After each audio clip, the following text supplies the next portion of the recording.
와, 너무 부드럽고 그냥 발라집니다. 저희 나라 최대의 명절인 설이 다가옵니다. 설 하면 먼저 떠오르는 게 명절 음식인데요. 명절 음식 중 단연 갈비찜을 빼놓을 수가 없죠. 그런데 해보신 분들은 아실 겁니다. 고기 핏물 빼고 데치고 삶고 양념도 정성이 많이 들어가서 영 번거로운 일이 아니란 것을요. 많은 소갈비찜 유튜브를 찾아봐도 현실적인 레시피를 찾기가 힘든데 제가 오늘 해볼 갈비찜은 가장 현실적이라고 생각이 드실 겁니다. 간단하지만 잡내가 나지 않고 부드러우면서 맛은 결코 간단하지 않은 맛있는 LA 갈비찜을 지금부터 만들어 보겠습니다. LA 갈비는 냉동으로 1kg를 준비했습니다. 보통 LA 갈비는 구이로 많이 드시는데 찜으로도 해보시면 얘기가 달라질 겁니다. 갈비찜에 쓰이는 고기보다 얇아서 조리 시간도 단축되고 양념도 잘 배어서 드시기도 편하고 아주 맛있을 겁니다. 미국산 초이스 등급으로 구매를 했고 등급에 대한 자세한 내용은 예전에 찍어놓은 영상을 우측 상단에 띄워드릴 테니 그쪽을 통해 확인해 주시면 됩니다. 여기서 잠깐 팁을 드리자면 냉동고기는 아주 천천히 해동을 해주셔야 고기 안에 있는 핏물이 덜 빠지기 때문에 냉장고에 넣어두시면서 해동을 해주시면 됩니다. 너무 빨리 해동이 되면 핏물이 많이 빠지니 시간이 있으시다면 그렇게 해동을 해주시면 좋습니다. 저는 영상 촬영 때문에 물건을 받은지치 사용을 했고요. LA 갈비뼈는 절단 과정에서 겉면에 뼈가루들이 많이 묻는데 흐르는 물에 씻어서 뼈가루를 잘 닦아내주시면 됩니다. 전 핏물은 따로 빼지 않고 바로 조리를 할 거고요. 핏물을 빼는 이유는 잡내를 없애기 위함인데 저는 사골처럼 국물을 이용하는 요리가 아니면 따로 빼주지는 않습니다. 핏물을 빼주면 잡내는 잡아줄 수 있지만 고기의 깊은 맛까지 같이 빠져서 고기 맛보단 양념 맛으로 먹게 됩니다. 제가 가져온 고기는 상태도 나쁘지 않고 해서 다른 방법으로 간편하게 해보도록 하겠습니다. 세척한 고기는 체에 받쳐 물기를 빼주시고 재료 손질 후에 먹기 좋은 크기로 잘라주겠습니다. 이제 갈비찜에 들어갈 재료들을 손질해 볼 건데요. 당근은 3분의 2 정도를 준비했고 갈비 자체가 두껍지 않아서 갈비 크기에 맞춰 썰어주도록 하겠습니다. 무는 한 개는 다 소비를 못할 것 같아서 지금처럼 포장되어 있는 걸로 구매를 했고요. 당근과 비슷한 크기로 잘랐습니다.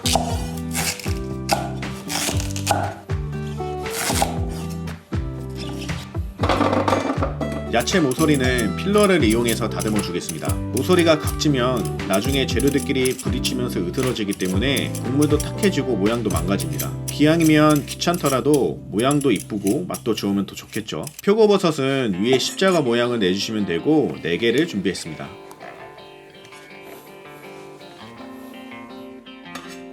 그 다음 파를 썰어줄 건데 양념장에 들어갈 거는 잘게 썰어주시고 갈비 재료로 들어가는 건 큼지막하게 잘라주겠습니다.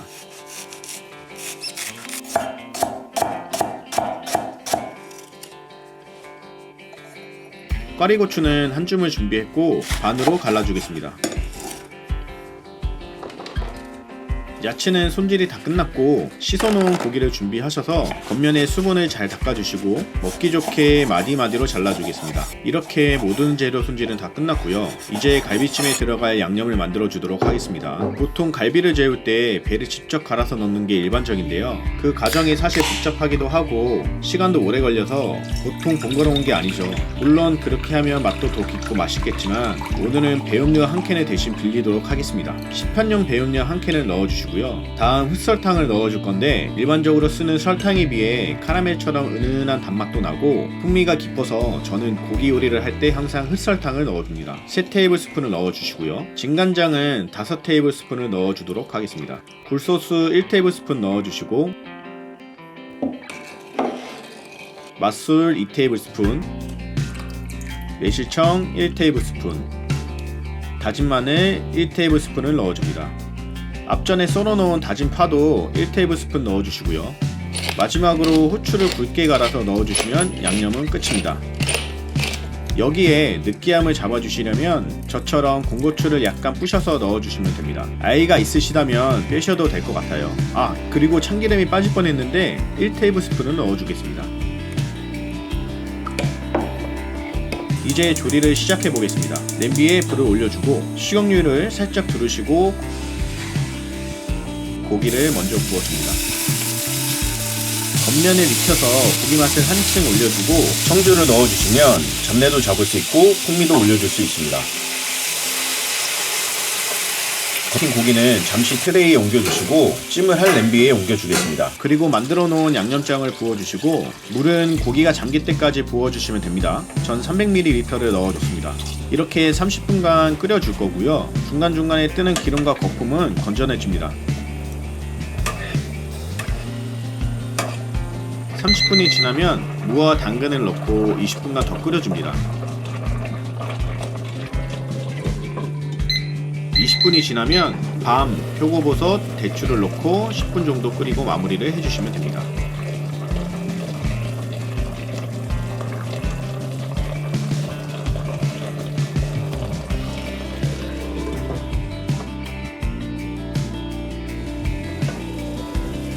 이렇게 하면 완성이 되는데요. 마지막에 까리고추와 파를 넣고 버무려서 진짜 마무리를 해주도록 하겠습니다.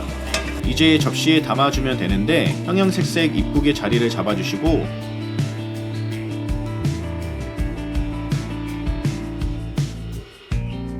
마지막으로 잡과 참기름으로 마무리를 하도록 하겠습니다. 완성이 되었고요.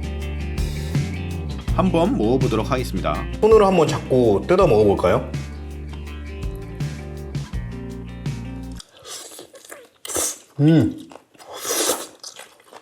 와, 너무 부드럽고 그냥 발라집니다. 굳이 삶지 않아도 잡내가 하나도 안 나고 진짜 간도 적당히 잘 배고 아까 군고추를 살짝 넣으니까 매콤함도 살짝 잡아주고 밥이랑 먹으면 아주 맛있게 먹을 수 있을 것 같습니다. 밥 가져와서 먹어볼게요. 이렇게 일반적인 갈비찜과는 좀 다른 방법으로 조리를 해봤는데요. 사실 명절하면 맛있는 음식들이 많이 떠오르는데 막상 만들려고 하면 사실 손이 잘 안 가잖아요. 정성도 많이 들어가고 번거롭기도 하고요. 음식이란 게 정성과 노력이 많이 들어가야 하는 건 맞지만 때로는 간편하면서 맛있게 만들고 싶을 때도 있잖아요. 그래서 오늘 준비한 갈비찜은 그런 면에서 시간도 절약되고 간편하게 먹을 수 있다고 생각이 드는데요. 여러분들도 설날에 저 같은 방법을 이용해서 만들어 보시는 건 어떨까요? 제가 사실 냄새에 민감한 편이긴 한데 오늘 만들어 보니까 잡내도 1도 안 나고 너무 부드러우면서 맛도 잘 배고 간편하니까 너무 좋더라고요. 그러니 여러분들도 꼭 따라 해보시면 좋을 것 같고요. 이번 연휴가 긴 만큼 갈비찜도 맛있게 만들어 드셔보시고 정말 다사다난했던 2024년 고생 많으셨고 새로 오는 2025년은 모두 행복하셨으면 좋겠습니다. 지금까지 시청해주셔서 너무 감사하고 즐거운 명절 보내시고 새해 복 많이 받으세요. 지금까지 꼬기테네였습니다. 감사합니다.